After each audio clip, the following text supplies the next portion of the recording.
भारतीय उपमहाद्वीप न केवल भूभाग के हिसाब से विशाल है, बल्कि जनसंख्या और दुनिया पर सांस्कृतिक प्रभाव के मामले में भी बहुत बड़ा है। वर्तमान में इस क्षेत्र में 7 विभिन्न देश मौजूद हैं: भारत, पाकिस्तान, बांग्लादेश, नेपाल, श्रीलंका, भूटान और मालदीव। तो अगर ये सभी 7 आधुनिक देश अचानक एक रात में मिलकर एक नया और बड़ा देश बना लें, जिसे सरलता के लिए हम ग्रेटर इंडिया कहेंगे, तो वह कैसा दिखेगा? खैर, शुरुआत के लिए नए देश की जनसंख्या विशाल होगी।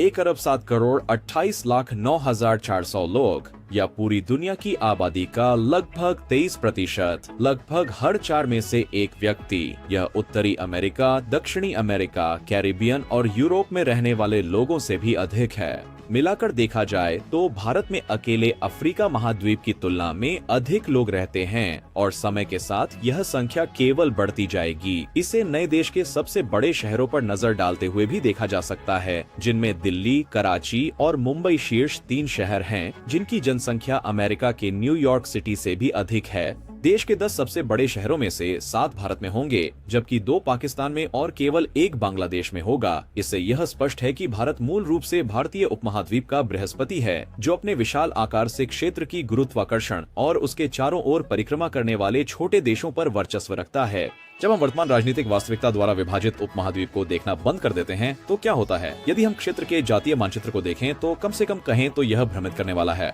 भारत में ही 2000 से अधिक विभिन्न और अनोखी जातीय समूह मौजूद हैं। इसके साथ ही 22 विभिन्न प्रमुख भाषाएं भी हैं। केवल अफ्रीका महाद्वीप में भारत जितनी ही विविध संस्कृतियां, आनुवंशिकी और भाषाएं पाई जाती हैं, लेकिन अधिकांश भारतीय जातीय समूहों को 2 प्रमुख परिवारों में विभाजित किया जा सकता है: इंडो आर्यन, जो काल्पनिक महान भारत की जनसंख्या का 73% है, और द्रविडियन, जो 19% है, जबकि शेष 8% अन्य छोटे समूहों का मिश्रण है।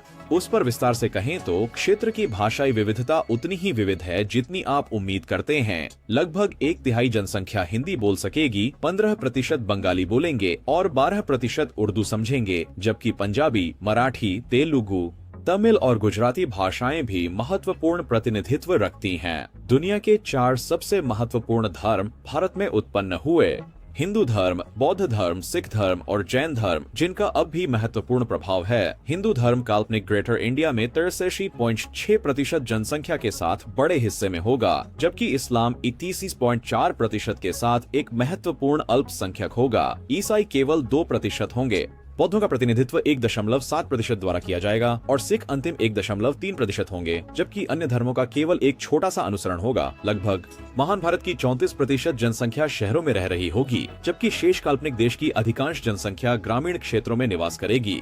संभवतः नए देश के लिए सबसे चुनौतीपूर्ण समस्या इस क्षेत्र की अर्थव्यवस्था होगी। काल्पनिक ग्रेटर इंडिया की संयुक्त नाम मात्र GDP 3.4 ट्रिलियन अमेरिकी डॉलर होगी, जो इसे दुनिया का 5वें सबसे बड़े अर्थव्यवस्था। लेकिन यह देखते हुए कि अकेले भारत पहले से ही दुनिया की 6ठी सबसे बड़ी अर्थव्यवस्था है, इसमें शामिल किए गए सभी अन्य देशों के साथ यह केवल यूनाइटेड किंगडम की अर्थव्यवस्था को ही पार कर सकेगा, जबकि यह जर्मनी और जापान से ठीक पीछे रहेगा। क्रय शक्ति समानता में प्रति व्यक्ति सकल घरेलू उत्पाद के अनुसार इस देश के औसत नागरिक की वार्षिक आय 7,265 अमेरिकी डॉलर होगी, जो वैश्विक औसत 17,300 से काफी कम है।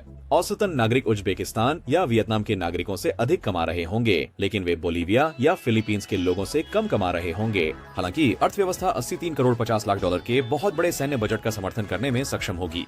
8 बिलियन डॉलर, जो दुनिया में तीसरा सबसे बड़ा बजट होगा, लेकिन चीन और संयुक्त राज्य अमेरिका के बजट से काफी पीछे। सभी 7 आधुनिक देशों के सैनिकों को जोड़ने पर पूर्वानुमानित महान भारतीय सेना की सक्रिय ड्यूटी बल लगभग 2 मिलियन सैनिकों की होगी।